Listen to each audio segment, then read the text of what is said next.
We're back to review another college algebra topic and then apply some calculus to it.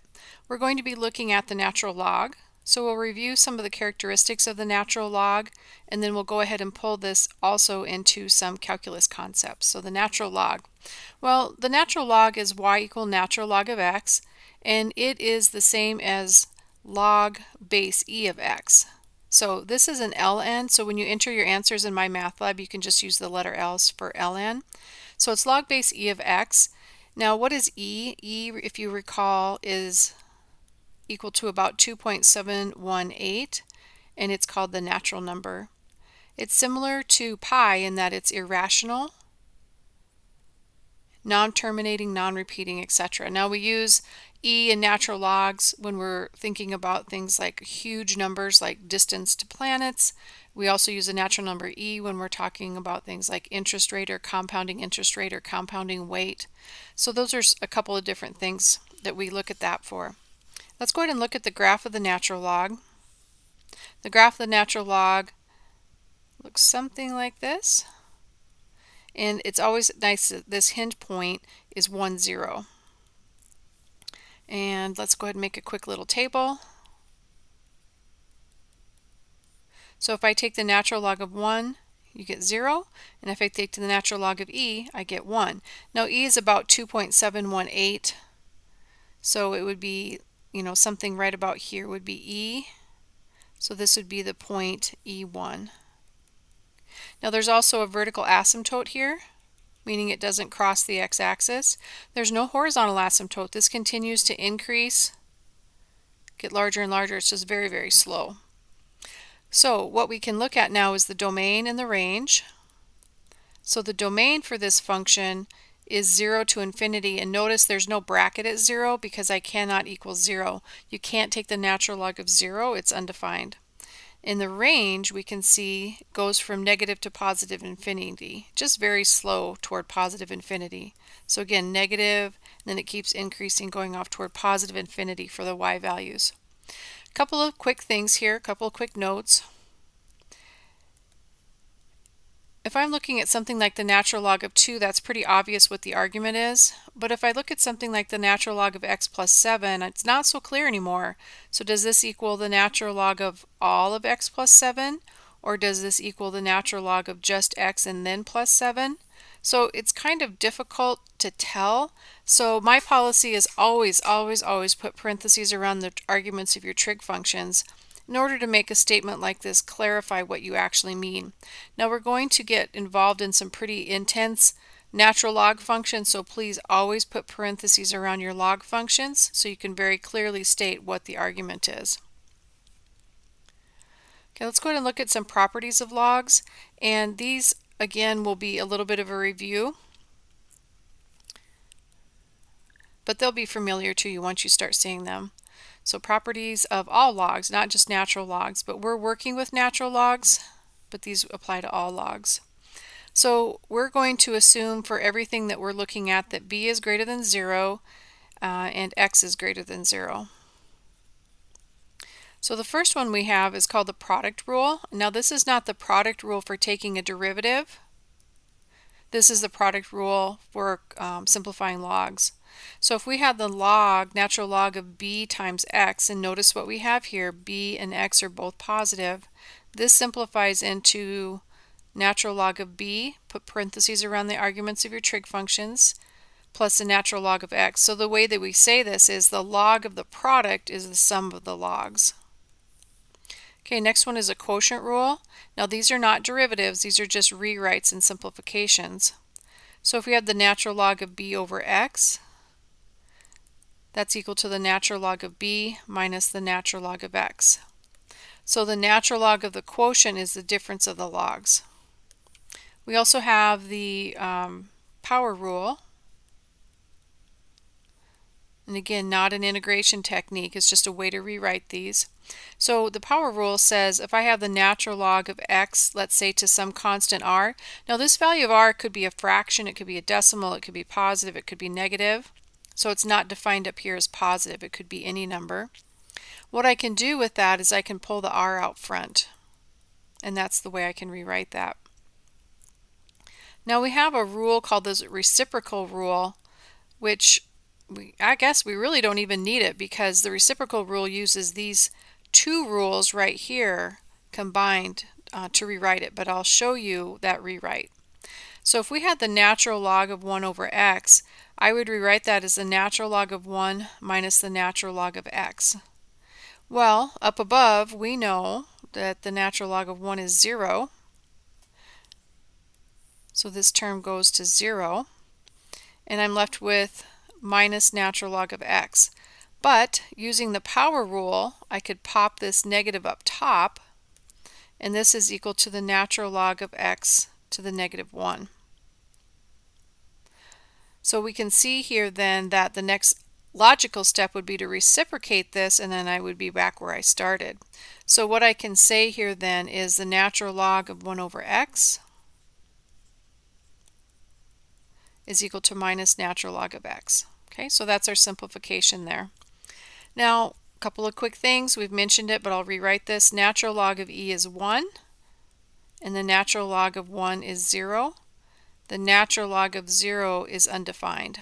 You cannot take the log of a negative number, or you can't take the log of 0. Because remember the graph up here?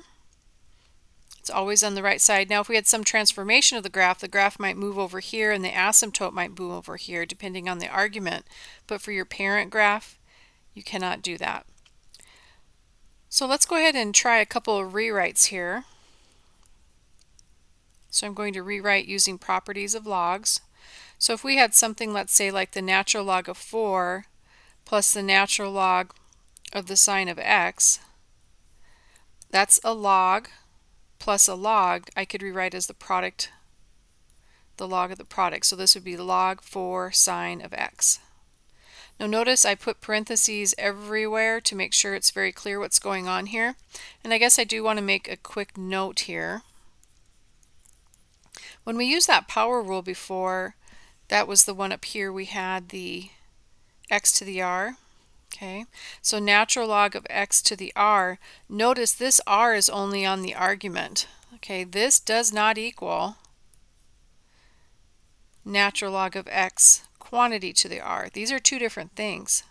So the power rule only applies to this form, not this form. And again, the difference is x is being raised to the r, and over here it's the log of x that's being raised to the r. So make sure that you're clear on that. So this I can apply the power rule to, and this is no power rule. Okay, so watch out for that. And again, that's another reason why parentheses are so important. So always put parentheses around the arguments of your trig functions. Let's look at the natural log of x plus 1 over 2x minus 3. This is the log of the quotient, and that's the difference of the logs. So the log of the quotient is the difference of the logs. Let's look at the natural log of something real simple like 1/8. That's the log of the quotient is the difference of the logs again, but this allows me to simplify this a little bit because we know the natural log of 1 is 0, so this simplifies to minus natural log of 8. Okay, let's go ahead and rewrite some more. Now you might say, well, why would we ever want to rewrite these? Because we're going to find out if using these and rewriting these makes differentiation a whole lot easier. So let's look at a complicated expression, let's say like the natural log of x squared plus 1 times x plus 3 to the 1/2 all over x minus 1. So if we look at this, I could rewrite this as a square root here instead of the 1/2 in the exponent, but 1/2 in the exponent makes this easier to work with. So the first thing I note is if I have a quotient. So a quotient, the log of a quotient can be rewritten as the difference of the logs. So it would be the numerator minus the log of the denominator. Okay, now one more step. The log of this, what was the numerator now, is a product, and I can rewrite that as the sum of the logs. So this is going to be the natural log of x squared plus 1 plus a natural log of x plus 3 to the 1/2 minus natural log of x minus 1. Okay, final step here. If we want to, we can pull this 1/2 out front using that power rule. Okay, bring that 1/2 out front. Okay, so there's my simplification. So this is just simplified. I haven't taken a derivative, integrated, anything. I've just simplified it. Now, kind of looking toward the future, would you want to take the derivative of this? That's a double product and a quotient, and your experience with the product and the quotient rules are probably no. I don't want to touch this unless I have to. So when I rewrite it in this form, this is so much easier to take the derivative of. And we don't know the derivative of the natural log yet, but I'm about to put it up on the screen. So we have two important things that we want to keep track of here. The derivative with respect to x of the natural log of u is 1 over u prime.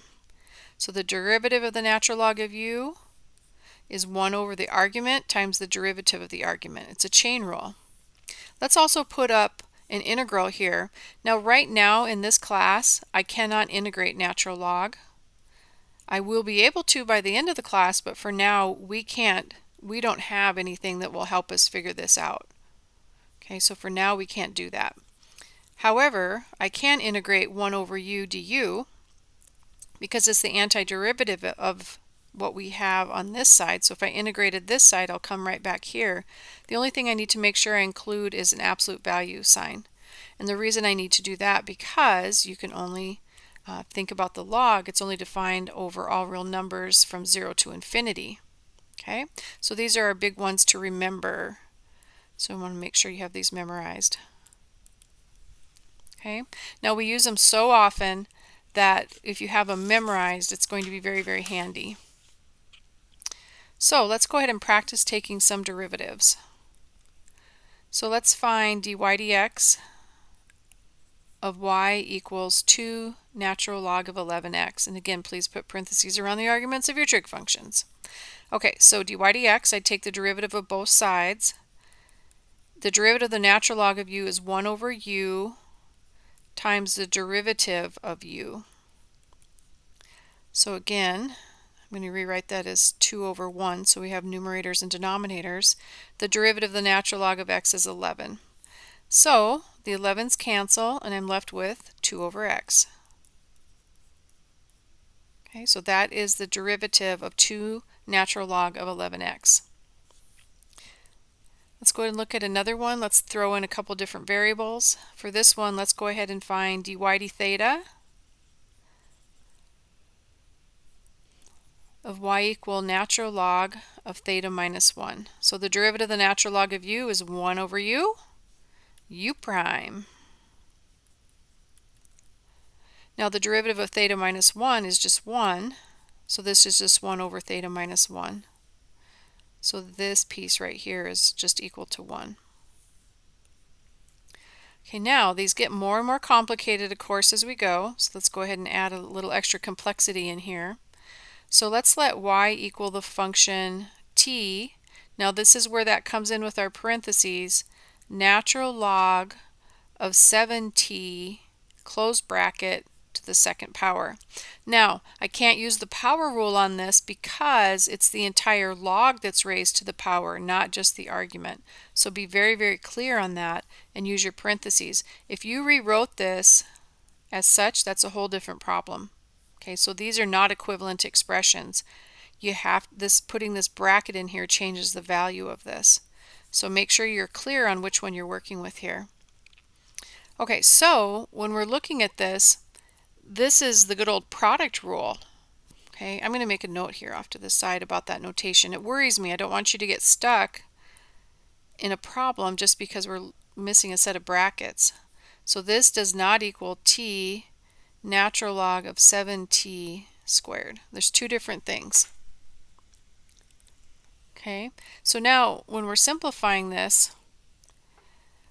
we could simplify it first and then use something called logarithmic differentiation on it, but we don't know how to use logarithmic differentiation yet. So we're going to learn that by the end of this lecture, but for now we don't know that. So let's go ahead and just use our old methods. So this would be a product rule and a chain rule. Okay, so let's have a look.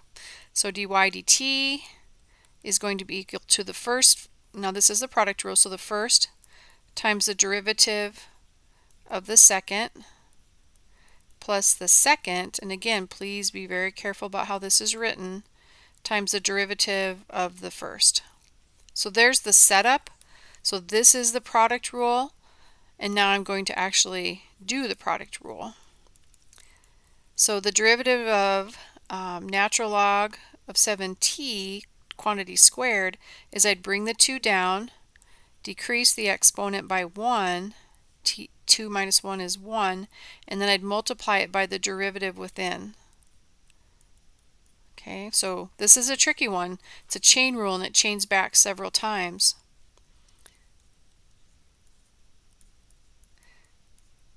Okay, and then the derivative of t here is 1. So we're not done taking the derivative yet. So I have a 2t here, natural log of 7t. Now this piece, the natural log of 7t, the derivative of that is going to be 1 over 7t times the derivative of 7t. So it's 1 over u prime. And then dragging along everything else we've already done, and then this is quantity squared. So let's keep rewriting. We're still not done with the derivative. I'm showing each step using that chain rule. Okay, so now, and again this is this piece right here.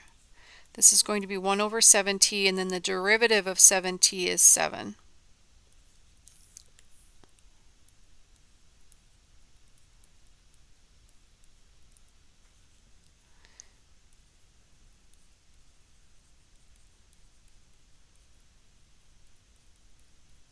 So the 7's cancel here, and I'm left with 1 over t. And then I probably have one more set of simplifications that I can do. Now we're taking this derivative, and it's fun to take because there's so much cool things going on here. But remember, the derivative is a slope of the tangent line, or the rate of change. So that's still what this is, even though the process of doing this is quite a bit different than anything we've ever done. The application is still the same. Okay, so there's my derivative. Okay, pretty straightforward.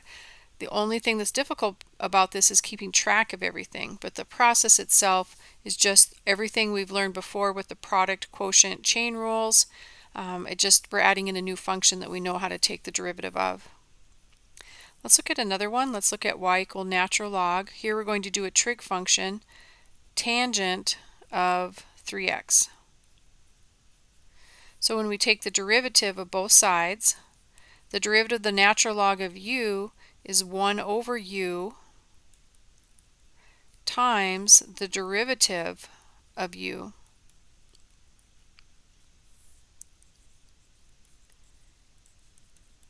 So 1 over u times the derivative of u. Now the derivative of tangent is secant squared of 3x, and then I have to do another chain to take the derivative of the argument, which is 3x. So I have dy dx equals 1 over tan 3x. The derivative of tangent, remember, was that secant squared 3x, and then the derivative of 3 is 3. So let's simplify this a bit. Tangent is sine over cosine, but since it's in the denominator, when I flip it up top, it becomes cosine over sine. So just as a quick note, this is sine over cosine, but when it flips, the cosine comes up top here. Now secant squared is 1 over cosine squared, and then I have this times 3 in the numerator. So simplifying, the cosine cancels here, leaving me with 1 cosine 3x. So I'm left with 3 over sine of 3x cosine 3x, and that's my derivative. Now if you wanted to, you could take this a little bit further. And remember, 1 over sine is cosecant and 1 over cosine is secant. So I could rewrite this as 3 secant 3x cosecant 3x. But I think this is a good form for this to be in. Okay. Let's do a couple more derivatives and then we'll get into integration and then we'll also get into logarithmic differentiation. These are fun. Okay, derivatives. So here, this is a really cool one, and really shows up where you have to keep track of the arguments with your parentheses. So I'm looking at the square root of the natural log of the square root of 6t, and I want to find the derivative. Well, I think the first thing that we should do is rewrite this using exponents. So this is going to be the natural log of 6t to the 1/2 and then quantity to the 1/2. So I haven't taken a derivative. So let's go ahead and get started. This is the chain rule. So I bring the 1/2 down, decrease the exponent by 1, and now I'm going to multiply it by the natural log of 6t to the 1/2. So that's the first chain. Now there's quite a few different things that we could do here. If I wanted to, I could rewrite this right now. I could use that power rule and pull this out front before I actually do my next step, and I think I will. I think it'll make this a lot easier to work with.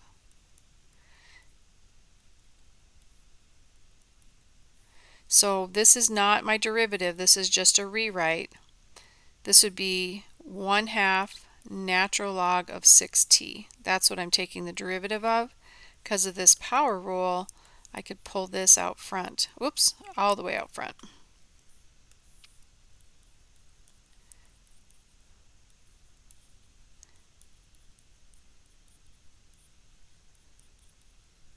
So now, what is the derivative of 1/2 natural log of 6t? Well, it's 1/2. The derivative of natural log of 6t is 1 over 6t times the derivative with respect to t of 6t. So 1 over u prime. You always have to remember you keep taking the derivatives and chaining it back. So we have 1/2, dragging all of this along. And we're going to simplify this, but for now, I just want to keep dragging things along. So this would be 1/2 times 1 over 6t, and the derivative of 6t is 6.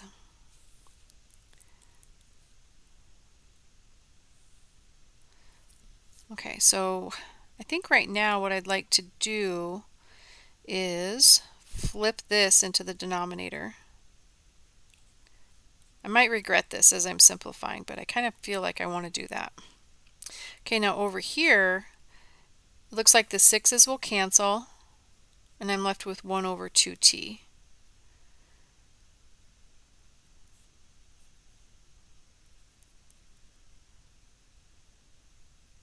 Okay, so there's my simplification so far, but I think that we're going to have to clean this up at least a little bit.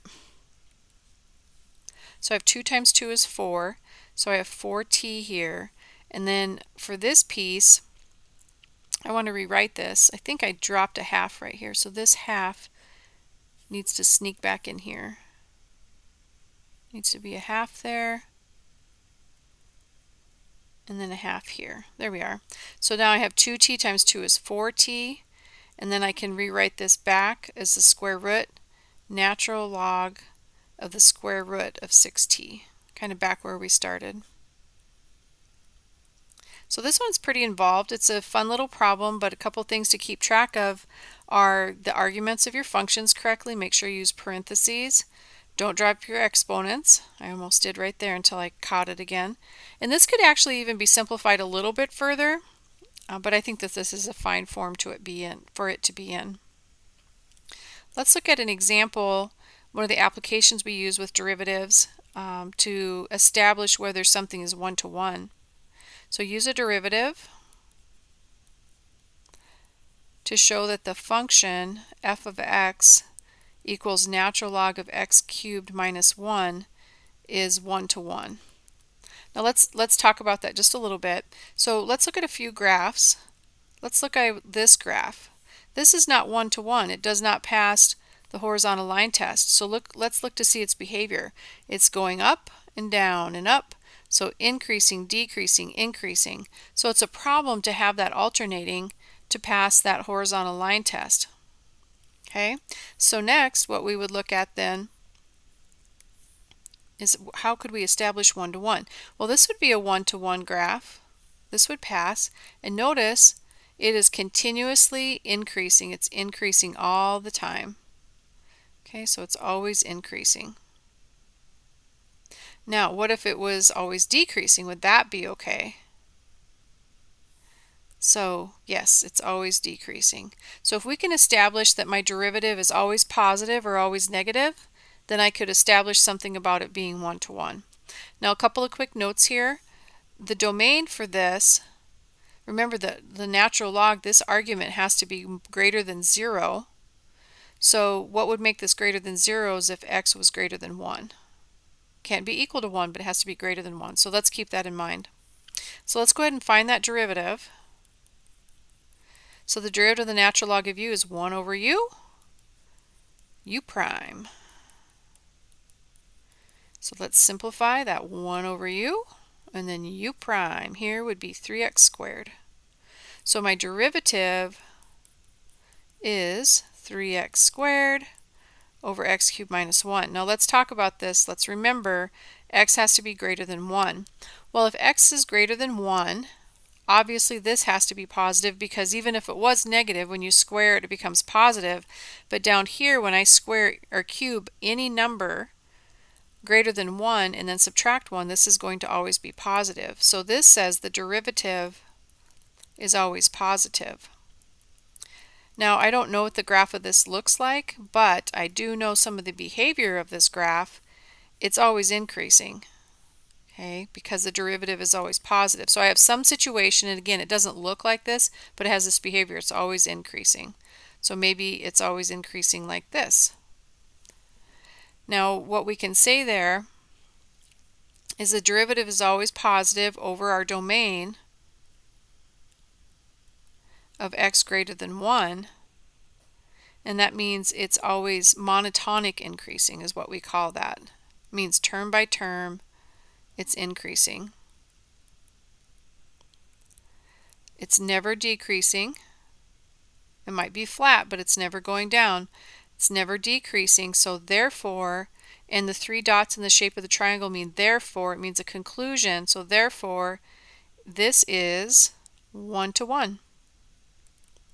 And it would pass the horizontal line test if we graphed it. So that's a lot of looks at derivatives of natural logs. Next I want to look at integrals. So let's look at some very, very basic integrals, and these can be definite and indefinite. Let's look at the integral of 1 over 2x dx. Well, now that we have this new form, remember this form was 1 over u du integrated is natural log absolute value of u plus c. So I'm going to use this form over and over again in some form or some way. So here I'm going to use a u substitution. This would fit that form if u was 2x. Now I could also pull the 2 out front. Okay, same thing. I'm going to show you a couple cool things here. So if u equals 2x, du is 2 dx. And I don't have a 2 dx, so what I'm going to do is multiply by a 2 on the inside, compensate with a 1/2 on the outside, and then I will rewrite this as 1/2 integral 1 over u, and then this 2 dx becomes my du. And now it perfectly fits this form. Perfect. And so dragging that along, this looks like 1/2 natural log absolute value of u, but we have to resubstitute u is equal to 2x plus c. Okay, so there's my solution. Now, this is super interesting. It's kind of a little bit of a sidebar, but it's still very interesting. Or I could have done the same problem by pulling the 1/2 out front and then just looking at the integral of 1 over x dx. So this is nice. I already have my u du. I don't even have to compensate. So I drag along my 1/2. This is natural log absolute value of x plus c.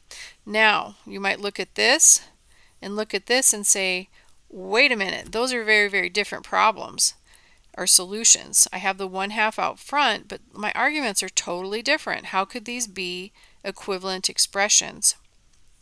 Well, they are equivalent. If you were to look at this in terms of including this constant of integration, they are identical, and I'll show you how real quick. So from our first attempt at this problem, we're looking at 1/2 natural log absolute value of 2x plus c. So remember what that means.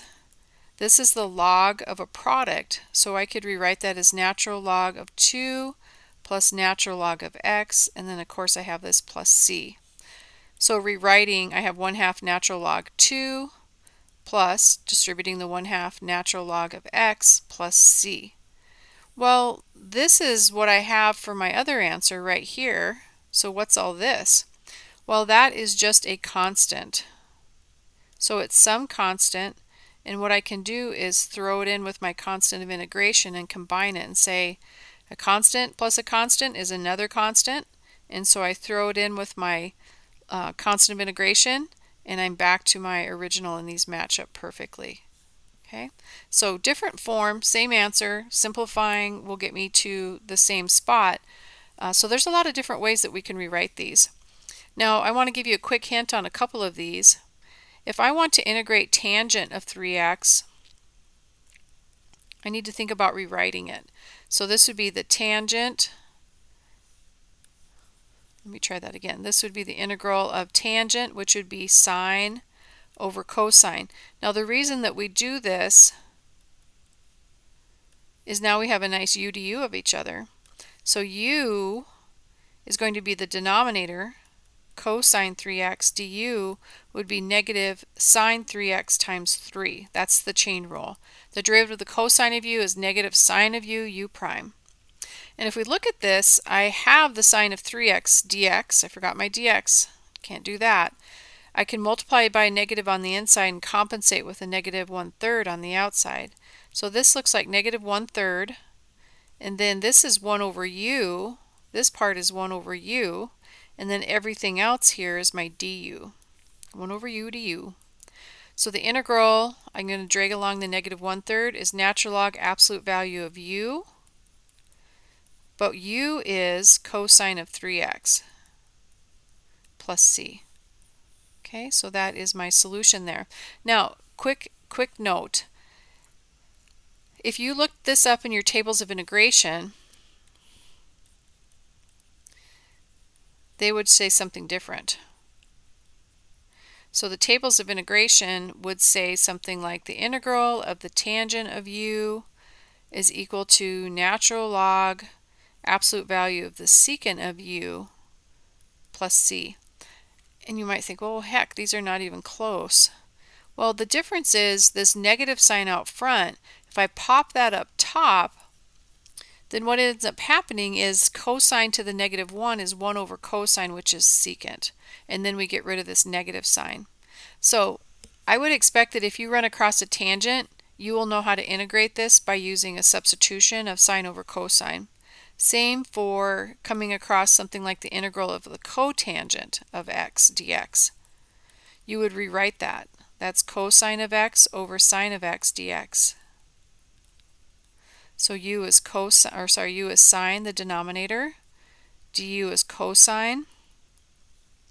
So this integrates, no substitution necessary here. 1 over u du is natural log absolute value of u, and for this one u was sine of x. Okay, so I really feel like there's no formula needed there. We can just do this little substitution. For so tangent and cotangent, remember to rewrite them before you try and integrate them. So those were some indefinite integrals. Let's go ahead and look at a definite integral. And of course, we want to involve trig as much as possible. So 4 cosine of theta, 3 plus 2 sine of theta, d theta. Now we're integrating this from negative pi over 2 to positive pi over 2. So when we're approaching one of these problems, we might say, okay, let's let u equal cosine. Well, du would be a negative sign, but it's in the denominator. That's a problem. Also, there's 2 terms in the denominator that make this harder to deal with. So if you're stuck and you can't find anything, choose the denominator. See what happens. 3 plus 2 sine theta. Du, the derivative of 3 is 0. The derivative of 2 sine theta is 2 cosine theta d theta, which we have. We're only missing the 2. So I'm going to rewrite this. I'm going to pull the 4 out front. I could split it to find my du, but I don't want to do that. So I'm going to rewrite this as a 2 and a 2 1/2 out front. And then this would be cosine of theta all over 3 plus 2 sine of theta d theta. So what we have happening here is 4 over 2 is 2 out front. And then this 2 cosine theta d theta is my du. And then 3 plus 2 sine theta is my u. So this rewrites to integral of 1 over u du, which is 2 natural log absolute value of u. But we know what u is. U is 3 plus 2 sine theta. Now let's look at a couple of things here.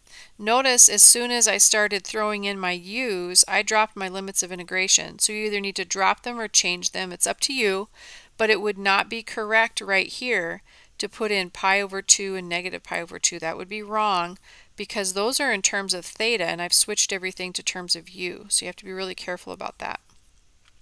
Okay, now we want to evaluate this. We want to evaluate this from negative pi over 2 to positive pi over 2. So let's put that 2 out front. Natural log absolute value of 3 plus 2 sine pi over 2 minus natural log absolute value of 3 plus 2 sine negative pi over 2. Okay, close brackets. And of course we have our unit circle memorized. So natural log absolute value of 3 plus 2. The sine of pi over 2 is 1.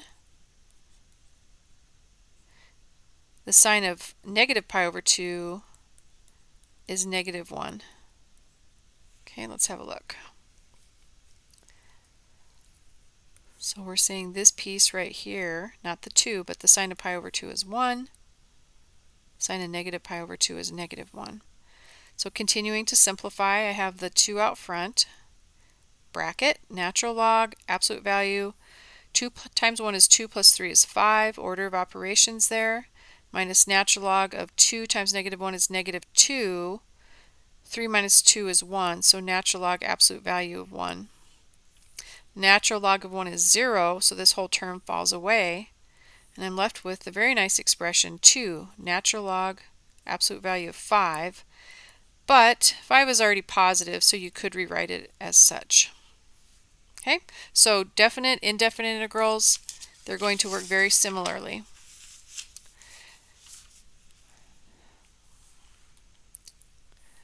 Let's look at another one. These are fun. I'm so happy to be doing this. I love these. Okay, so let's look at dx over x natural log of x. Now, when I see a problem written like that, I always like to pull the dx out here. And the reason why is it allows me to focus on the integrand, and the integrand means this piece that I'm trying to integrate. So this one's a bit tricky. You might look at that and think, okay, it's a product. Well, let's just let u equal natural log of x, and let's see what happens. So u equals natural log of x. Derivative of the natural log of x is 1 over x dx, and it doesn't look like it, but I have all that. So here's my 1 over x dx, and then this natural log of x would be 1 over u. So this looks like the integral of 1 over u du. I dropped my limits of integration because now I'm in terms of a new variable. So the integral of 1 over u du is natural log absolute value of u. But we know what u is. It's natural log of x. So I'm looking at the natural log of the natural log of x. And I'm integrating that from 4 to 256. So natural log, absolute value, natural log of 256 minus natural log of 4. Okay, so I'm not going to leave my answer like that because we know about rules for combining logs, so let's apply them. So that's a difference, so I should be able to rewrite this as a quotient, natural log of 256 over natural log of 4. Now, right at this point, I can't cancel the 4 into the 256 because this is part of the log, so I can't really do anything with this without rewriting using the power rule. So both of these have a base of 2, meaning I can raise 2 to the second to get 4 right here. And then 256, let's double check that. So if we raise 2 to powers, we'd have 2, 4, 8, 16, 32, 64, 128, 256. So this is 2 to the first, 2 to the second, third, fourth, fifth, sixth, seventh, eighth. So that's 2 to the eighth. Okay, now I can rewrite this with that natural log, and I can pull the 8 out front, so 8 natural log of 2, and then I have 2 natural log of 2, and then these would cancel, and 8 divided by 2 is 4. So natural log of 4. So a lot of these, when you're integrating, are going to be a little bit of trial and error. You have to try a u. You might not get the right u, but keep trying. Don't give up on it. Okay, so keep trying it. Now all of this has led up to logarithmic differentiation. So let's go ahead and look at logarithmic differentiation.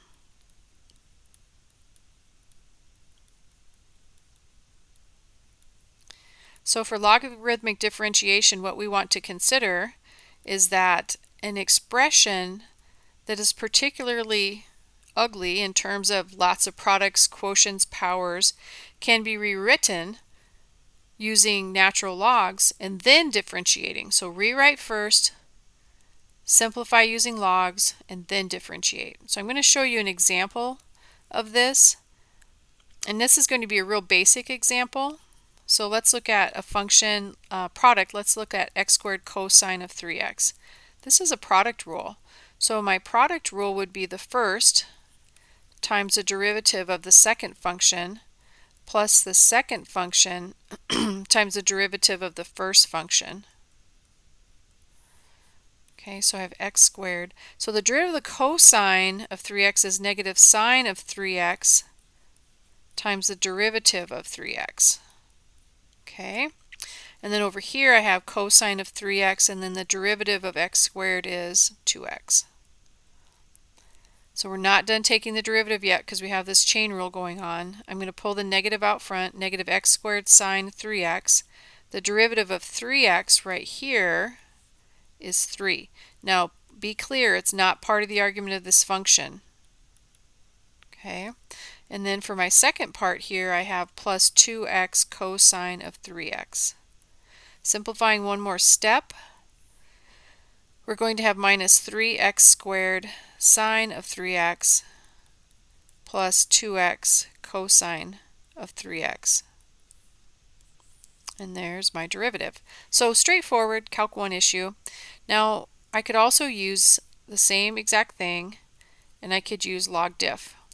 Now for this particular problem, the product rule might have been a little easier, but I want to show you how log diff works on kind of not an easy problem, but a more basic problem.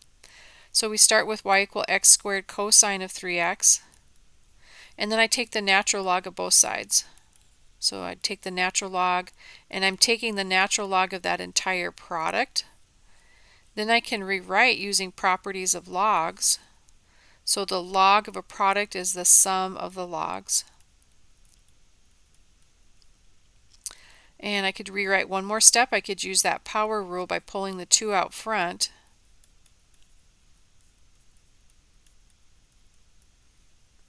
And now I can take the derivative. So what we'll do is we'll take the derivative of both sides, the derivative with respect to x of both sides. Well, the derivative of the natural log of y is 1 over y dy dx. That is, remember, implicit differentiation. Whenever you take the derivative with respect to a variable other than your variable of interest, you tack on that dy dx. Okay, and this is equal to 2. The derivative of the natural log of x is 1 over x. The derivative of the natural log of cosine 3x is 1 over cosine 3x times the derivative of the cosine of 3x. And you might say, well, wait a minute, when you were just using the good old product rule, you were done a couple lines ago. But that's why I wanted to show you on a basic problem, because when we look at this in a really complicated problem, these get pretty ugly pretty fast if I don't do the simplification. So I want to show you the simplification for an easier problem. So rolling right along here and having a wonderful time. These are fun. The derivative of the cosine of 3x is going to be negative sine of 3x times the derivative of 3x, which is 3. Okay, so this right here is the chain rule for this.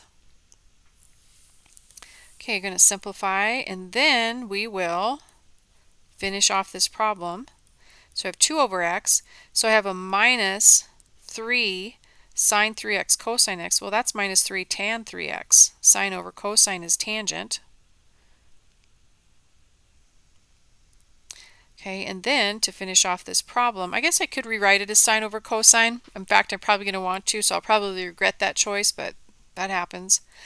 So let's go ahead now and finish this off. I wanted to know what the derivative was. And over here on the left-hand side, I don't have just the derivative by itself. I have 1 over the function times the derivative.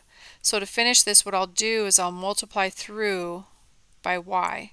Now y was my original function, and I'm left with dy dx equals y, and y was x squared cosine of 3x.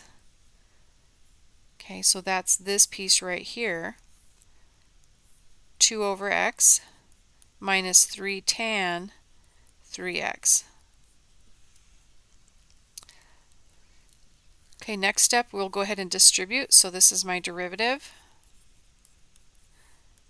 And you might be going, this is nuts, because I would have been done with the product rule a long time ago. But what ends up happening here is it actually ends up making things simpler for many other types of expressions. So I think I forgot a 3 here. So that 3 came from right here. Okay, simplifying then, dy dx is equal to, okay, so this x cancels with one of these x's, and it leaves me with a 2x cosine of 3x minus 3x squared. And this is why I'm going to end up regretting rewriting tangent, because tangent is just sine over cosine, and then these end up canceling. So I rewrote it as tangent, and then I had to rewrite it back so I could simplify. So I think this should be my final step now. Dy dx equals 2x cosine of 3x minus 3x squared sine of 3x. There's my derivative. Now, it was a while ago, but let's go ahead and scroll up and see if these match. Yikes, that was a lot of work. Yep, it matches. I think I have them written in a different order. I have the negative 3x squared out front here, but order doesn't matter when you're adding and subtracting as long as you take the signs with it. Now, let's compare. This was what, 1, 2, 3, 4 lines. So product rule is definitely easier for this problem, but it illustrates how to do log diff when we get to a different, more complicated type of problem. So take the log of both sides, rewrite, simplify, take the derivative, and then multiply through. This is the key here. At the very end, before we simplify at the end, we have to multiply through by the original function. So let's go ahead and try a couple of these.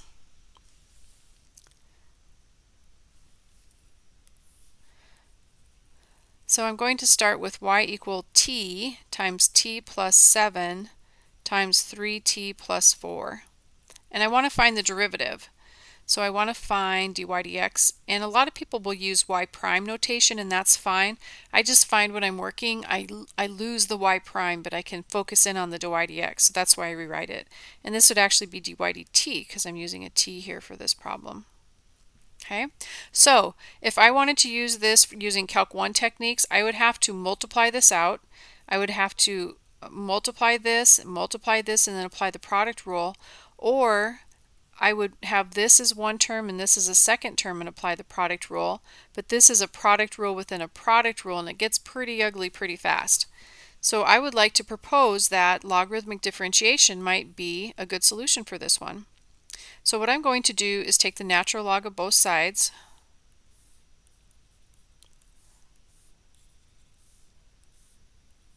So I have t times t plus 7 times 3t plus 4. Now I have not taken a derivative. The only thing I've done is taken the natural log of both sides. Now the whole reason I take the natural log is so I can rewrite this. So the log of a product is the sum of the logs. So the log of the product is the sum of the logs. So now when I look at this, this is pretty straightforward to take the derivative of. So the derivative of the natural log of y is 1 over y implicit dy dx. The derivative of the natural log of t is 1 over t times the derivative of t, which is 1. The derivative of the natural log of 1 over t plus 7 is 1 over t plus 7 times the derivative of t plus 7, which is 1. The derivative of the natural log of 3t plus 4 is 1 over 3t plus 4 times the derivative of 3t plus 4, which is 3. Pretty straightforward. That's pretty slick. So now to finish this off, what I do is I multiply both sides through. And you have to have those brackets there because that y goes to everything, So if I write that without the bracket, then I'm going to get the wrong answer.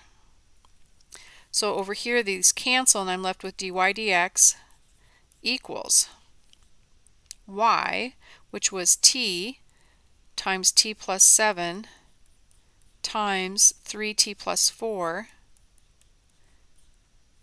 times all of this. So 1 over t, 1 over t plus 7, 3 over 3t plus 4. Ta-da!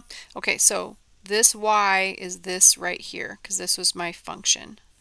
Okay, so this y is right here.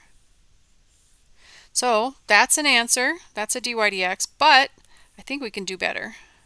We can simplify this. So let's look at dy dx and let's distribute the y. So I'm going to have t times t plus 7 times 3t plus 4 times 1 over t. 1 over t plus t times t plus 7 times 3t plus 4 times 1 over t plus 7. So all I'm doing is I'm taking this and I'm distributing it through to each term. Okay, last one. Hope it fits. T plus 7, 3t plus 4 times my last term, which was 3 over 3t plus 4. Okay, so let's simplify now. Dy dx equals, so here we have the t's cancel. So these t's cancel. So I'm left with t plus 7 times 3t plus 4. The t plus 7's cancel, so I'm left with t times 3t plus 4. And then the 3t plus 4 cancel, so I'm left with plus t times t plus 7. That's my derivative. Okay. Now if you wanted to, you could multiply this out so I could FOIL here, distribute here, and combine like terms. So you'd have one more extra step here if you wanted. I don't think it's necessary to do that, but you certainly could do it. Actually, I can't stand it. I'm going to do that. If you're in my math lab, this would be a fine answer. Okay, I just want to take this a little bit further and simplify that. So t plus 7 times 3t squared, or 3t plus 4 is 3t squared, plus 4t plus 21t is 25t plus 28. Okay, so that's this first piece. And then my next piece would be plus 3t squared plus 4t. Okay, that's one piece. And then the final piece here would be plus t squared plus 7t. Okay. You know what? I think because I did this, I think I found a mistake. I think on this last one right up here, there's a 3 here. So when I rewrote this, I didn't bring along that 3. So there's actually a 3 right there. So I'm glad I rewrote it. I found a mistake. So this would be 3t squared plus 21t. Okay, so then we can combine like terms. So I have 3t squared, 3t squared, 3t squared is 9t squared. 25t plus 4t is 29t. 29t plus 21t would be plus 50t, and then plus 28. So that's my derivative. That's a nice little form, isn't it? Glad we did that. So remember, if I had to use this derivative, the derivative is the slope of a tangent line is one application. So I might have to evaluate this at very many different values of t, which would be hard. In this form, pretty straightforward. Okay, so that's an example of logarithmic differentiation, and I want to do one more. I know this is getting a little bit long, but I want to make sure you have lots of great examples to look at. Let's look at y equal, let's do some trig, theta minus 5 over theta cosine theta. Okay, so usually I would have to use a product and a quotient rule combined here. So here's the quotient part, but here's the product part. So I'm proposing that if we take the natural log of both sides here, that this is going to be actually a little bit easier problem to work. So natural log, not y. So natural log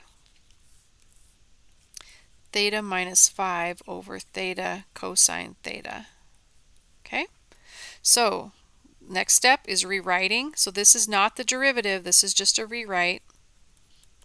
This would be the natural log of theta minus 5 minus natural log, I'm going to put up some parentheses here, bracket, theta cosine theta. Okay, now look at this. This is still a product. So I'd have the natural log of y equals natural log of theta minus 5 minus, now I have to be careful here, this is going to be the natural log of theta plus the natural log of cosine theta.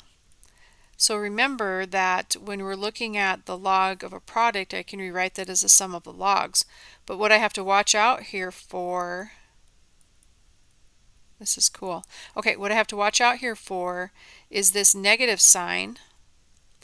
And then when I rewrite this as a sum, this has to distribute 2 to both terms. But if I don't put these brackets up, it won't distribute correctly, and I'll have a mistake. There'll be an error there. So let's go ahead and distribute the negative. So I have the natural log of y equals natural log theta minus 5 minus natural log of theta minus natural log of cosine of theta. Okay. Now I haven't done my derivative yet, I've just rewritten, so my next step would be to take the derivative. So the derivative of the natural log of y is 1 over y dy dx, or dy d theta, because my variable is theta. Now as we're taking our derivative, the natural log of theta minus 5 is 1 over theta minus 5 times 1, because the derivative of theta minus 5 is 1, minus the derivative of the natural log of theta is 1 over theta times 1.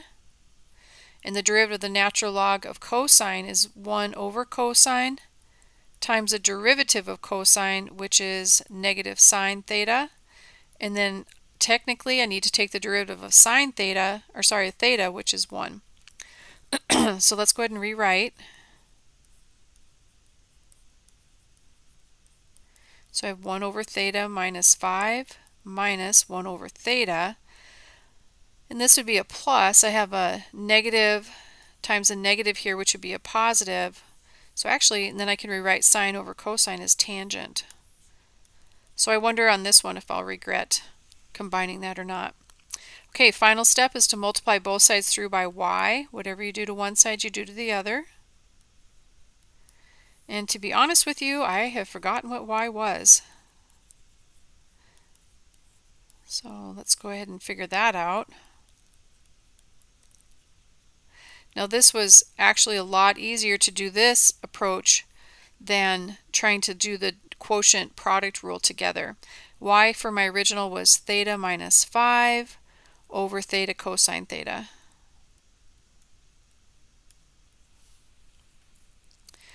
So I think this one looks good. I don't think we need to distribute and rewrite. I think it'll just get worse if we do. So I'm just going to pull it out front and then rewrite 1 over theta minus 5 minus 1 over theta plus tangent theta. That's my derivative using logarithmic differentiation. Now the other option here would have been to, at the very beginning, used our quotient rule techniques from Calc 1. But when I take the derivative of the bottom as part of the quotient rule, I'd have to use a product rule, and it would get pretty darn ugly. So logarithmic differentiation is meant as a time saver, and it makes it a lot simpler as well. So we've covered a lot of information here, some from basic college algebra, properties of logs. We looked at the derivative of the log. We looked at the integral of 1 over u du, which integrates into natural log absolute value of u. And we looked at logarithmic differentiation. So lots to do here. These are very straightforward problems if you take them one step at a time. Make sure you're looking at your rules, and also make sure that when you take your one step at a time that you're using your parentheses and your brackets appropriately to help you out. As usual, if you have questions, I'm always happy to help. Go ahead and send me a screenshot of your work. You can message me and remind. You can stop by during my online or campus office hours, and of course the slide rule is available on campus. Hope you enjoy this assignment. I know I enjoyed working through these problems for you. Good luck!